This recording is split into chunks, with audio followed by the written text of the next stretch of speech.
Well, here it is. This is episode 39. Can you believe it? 39 glorious episodes. I am Childeric.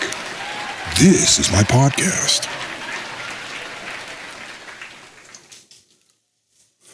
Now, I like to do things a little bit different.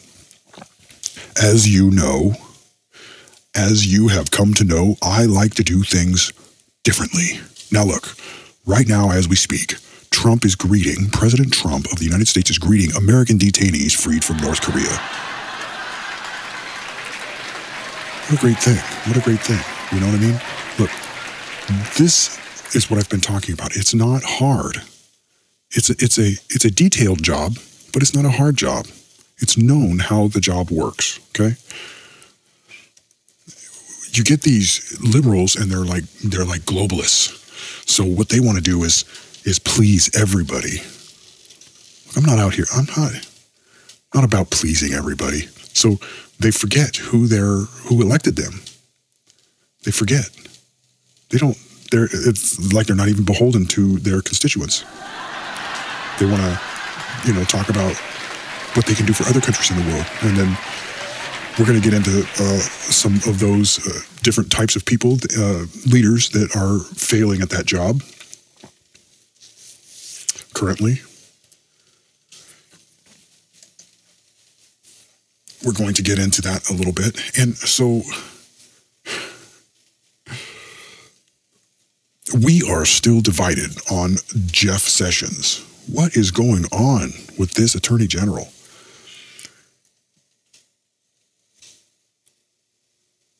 Now, is he... Oh, man, I really wanted to believe that Jeff Sessions was actually Stealth Jeff. But now I've seen some things that I'm like, I don't know. I don't know if that's real. I don't know if that's real. I need to be able to believe that Stealth Jeff is real. Stealth Jeff. But you got all kinds of people who are not convinced that Stealth Jeff is real. Well, okay. Well, we'll have to wait and see on that. So, I guess Israel has been having some some negative interactions with Iranians in Syria. That's been going on today, and so that's great. I think that it's good that Israel from time to time reminds people that they can defend themselves, and they will. It's very important for the rest of the world to know. Very, very important.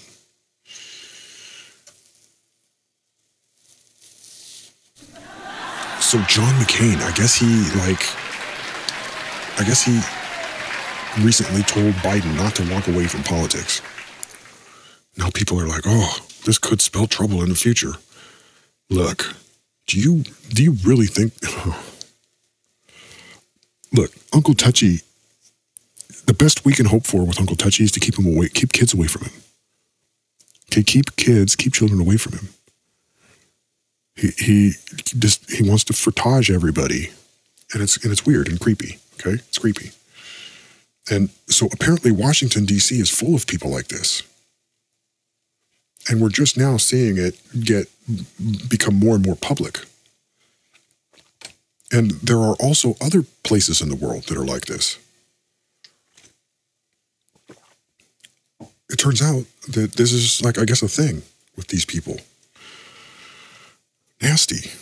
These are nasty people. So today, I got a chance to watch Question Period for Canada. And it's got me thinking about, there's a list of things that I've noticed about their system, and they are my own inclinations, my own proclivities, okay? I just think that I think that the idea of Canada and how it was, it really isn't being handled properly. by the current government. See, so the liberals who are there do not have a very strong sense of how economies work, and they don't know how governments work. And what I mean when I say that is that they have to make up a reason to get power for themselves.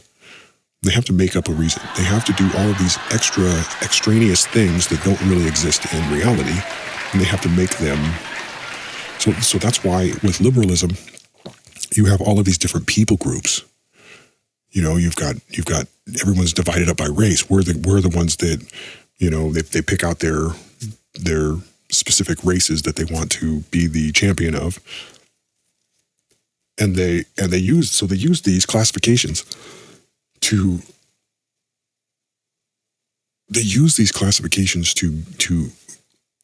give other people a sense or an understanding that they should be there in power in the government. And so then their policy ends up being directly attributable to that same. It's like a cyclic thing that keeps coming back around, and they keep having to do more and more and more for more and more, you know, divisions of people groups. And if they can get people to believe that they're classified in these ways, divide everybody up, keep them separated so that they don't exchange any ideas, so they don't become convinced of the truth that, like literally, if you didn't have any liberals in government, things would run pretty smoothly. And the reason is because it's like I've been saying all along, the way governments work is a known quantity. It is known how it operates. It is known how it will not operate. And how it operates has been mastered by what we like to call the center-right. Center-right has the corner on the essential function of government. And liberals know this. That's why they go to the extremes to bring in all types of fringe ideas, fringe groups. And once again, it's a play. Only liberals do this, okay? It's a play so that they can consolidate this power, that essentially by doing this, they admit that they don't have the core of sound governance. That's not at their core because they're so far away from that. And when you find individuals or even groups or parties that refuse to move towards that center-right core, now everything that you legislate is now going to be viewed as extreme and radical. And there is no other way to view it. I mean, it's not going to come off any other way. So liberals haven't figured out. Now look, I don't hate people, okay? I have a high level of dislike for people that fail to understand these basic concepts of governance. I have very little patience for that. I don't like it when people start telling everyone that there's a billion genders. I don't like it when people that are running for office are lying to the people. I don't like that. I don't like it when they lie. And some might say, well, they lie all of the time. They lie all of the time. They're always lying. All of them. All of them are always lying. No, that is not what I'm talking about. What I'm talking about is they are completely making something up that doesn't exist in reality.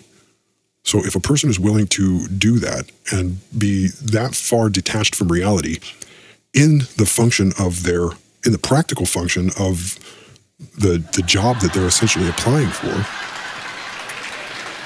that is a disconnect that doesn't allow them to be successful in that position.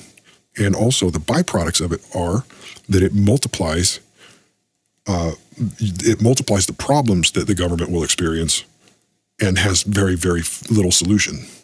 And when the troubles come up, when people say, hey, yeah, but what about, this, you're doing that over here on the left, but what about this other thing?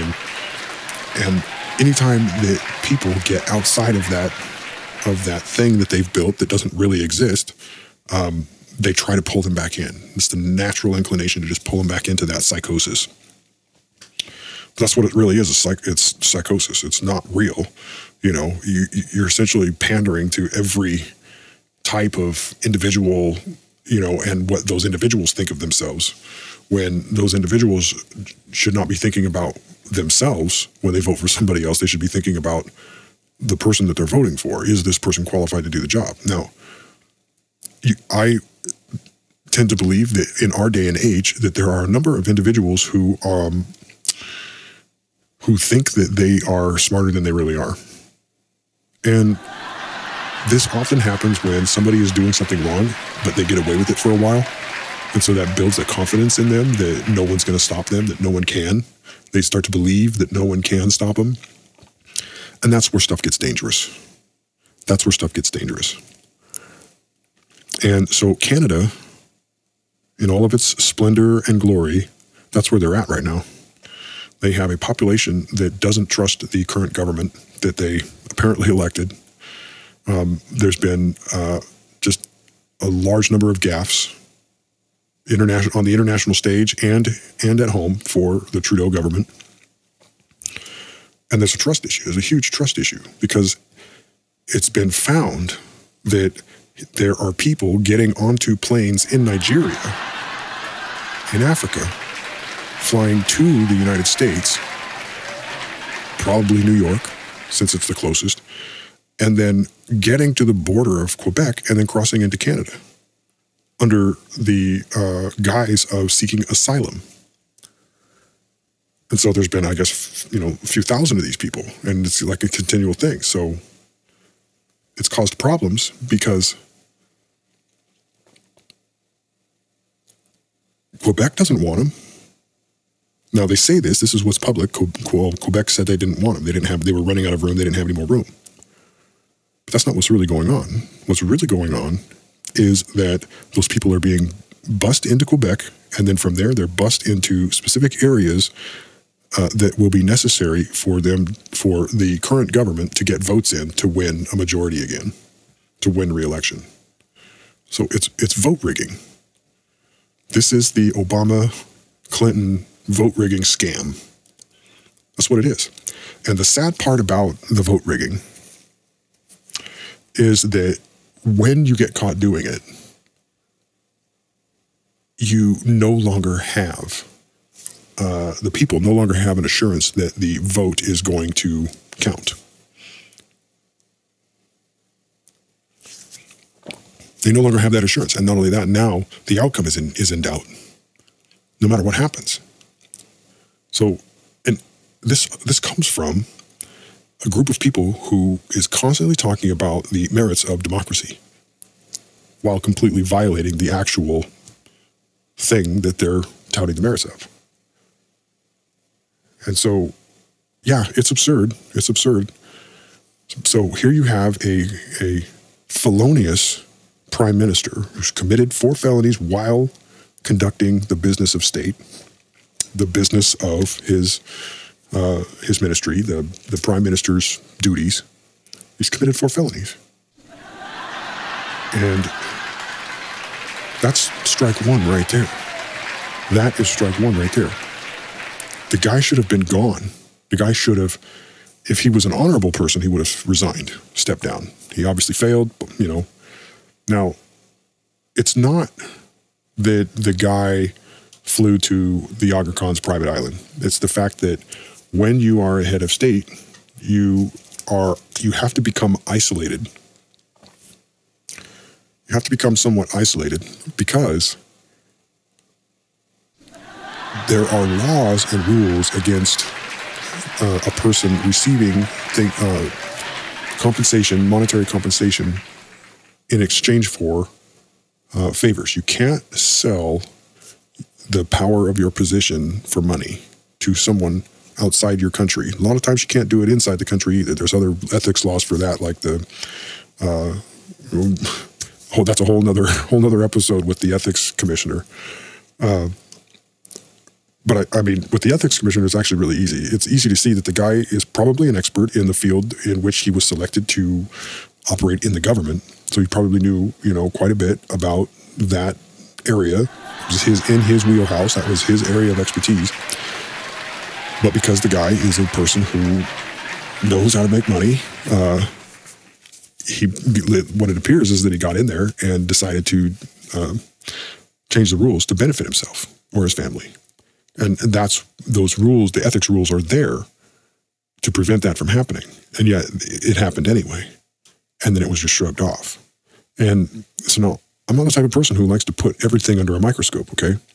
But there is a level of accountability that one has to be held to. And it's a high level of accountability. So much so you have to esteem the office you have to esteem the office that you're elected to very, very high, so that that office doesn't become tarnished by your behavior. But that's essentially what this guy did. He went in there and made a bunch of rules that benefited him, changes to some taxes that he knew about, and so he sold shares and made some money off of it, off the fact that he knew that there was going to be some changes to taxes. It's like insider trading. You get a tip, and somebody passes a tip, and you act on the tip, and you save yourself money, or you make a bunch of money in the stock market. It's the same type of thing. It's in the United States, it's a violation. In Canada, apparently, it's an ethics violation. They don't like that. And it's perfectly plain to see why it's that way. But on the flip side, it's perfectly plain to see why somebody who knows how to make money and has a stake in that type of and expertise in that type of business would basically feel like, instead of being blinded like everyone else who's just moving forward trying to make careful investments, this guy could see what was coming and was able to react. Now, that creates an unfair marketplace. That's not fair to all of the other people who don't know that that's happening. See, so that's why they have to put all of this money and all of these things in a blind trust. And they can't touch it. And the reason is because they'll be making decisions that will directly affect whether they make money or not on it. So it has to be set aside so that they can't touch it or manipulate it while they're actually making rules that will affect it. Ethics, that's what this is. So you've got ethics violations for the finance minister. You have ethics violations for the prime minister. There's been several other miscellaneous things by other members of the government. But the main thing is that with the prime minister, his trip to the Aga Khan's Island,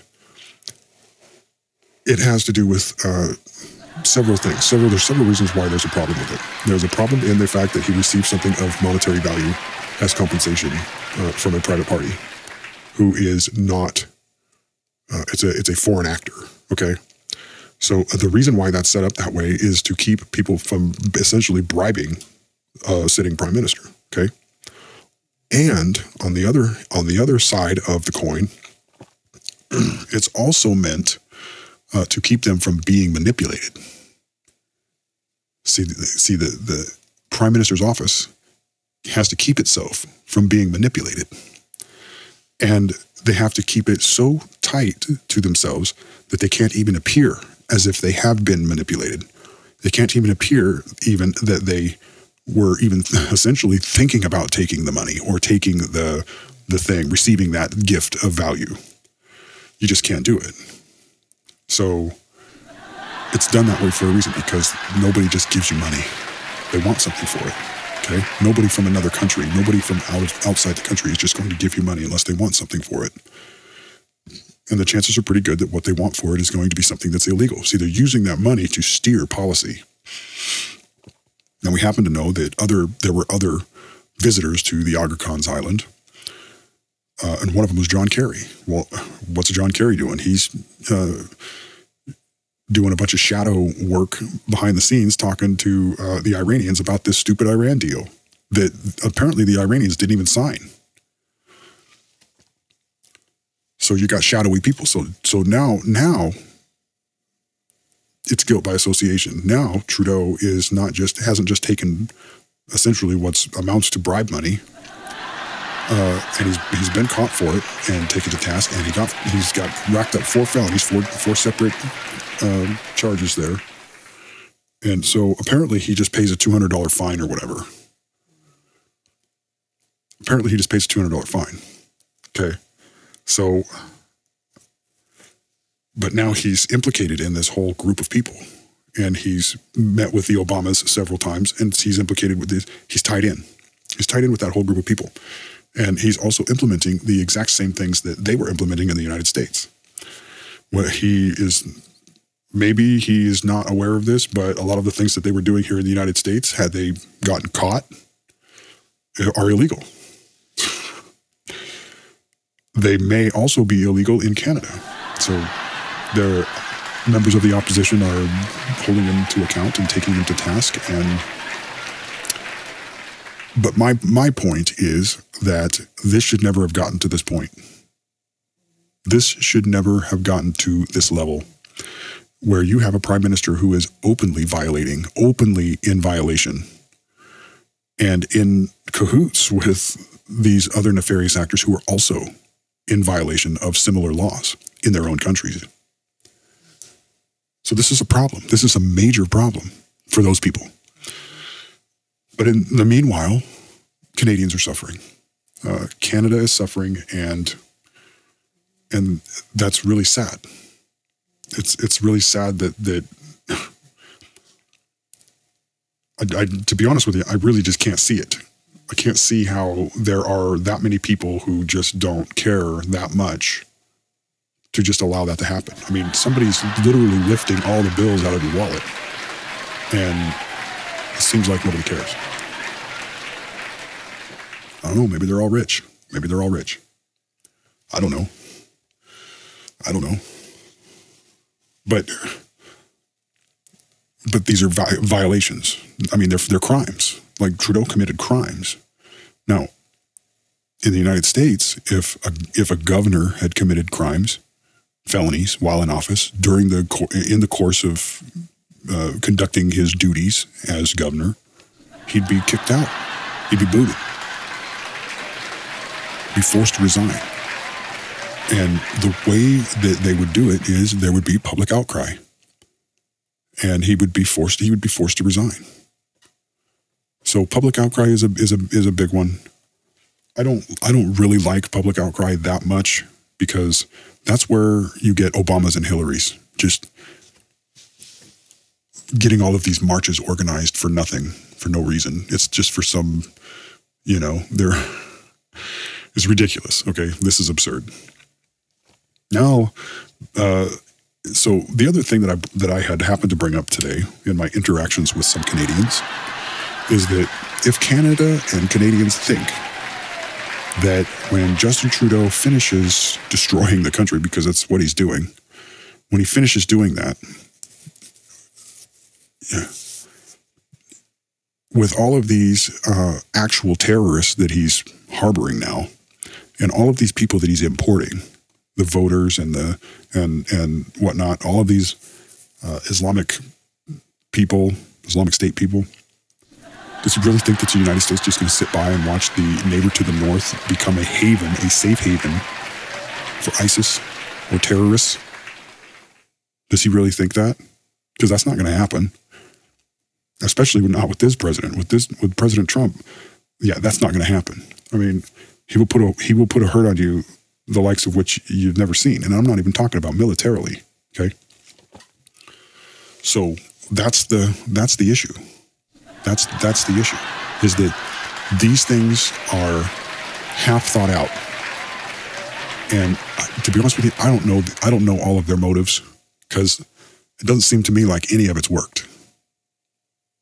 But it's really put on this is a garbage show. It's a trash show. It's not cool at all. It's not cool. So, I mean, they have a lot of explaining to do, most certainly. And I suppose, I would leave it at that. But there are a few changes that I would make to that entire system. And it's not to disparage the system, because they've had that system for quite some time. But there's a few problems that I have with it. One of them is that their whole ability to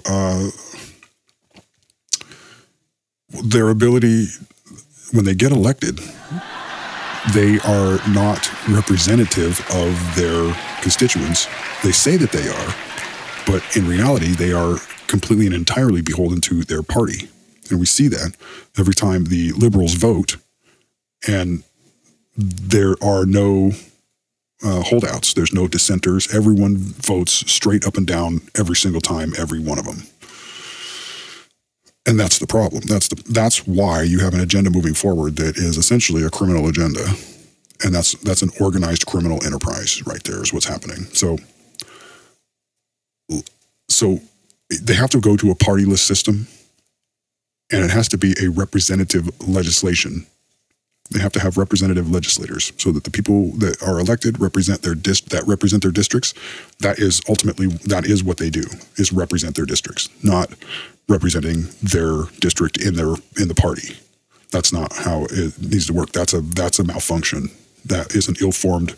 It's most certainly not suited for today's times. For these times that we live in, that's not going to work. The people have to have representation, and it's to keep things like runaway taxes, like what we're seeing right now in Canada. It's to keep that from happening. If you freed up every single one of those people who's in Parliament, every one of those members of Parliament, and to just vote straight up and down on all of the things that are going to make their constituency, their districts better, or voting against things that would make their districts worse off. If they were able to have that freedom where they're not bound to that party, they would be able to vote up and down strictly for their group of people that they represent. And that is a representative legislative body. And I think that's what they should go to, because the people that are electing them aren't actually being represented in the system that they currently have. So that's my take. This was episode 39. Thanks for being here. We're going to keep doing it. I'm just going to keep going until somebody says, hey, dude, shut up. Okay, we get it. We'll see you next time.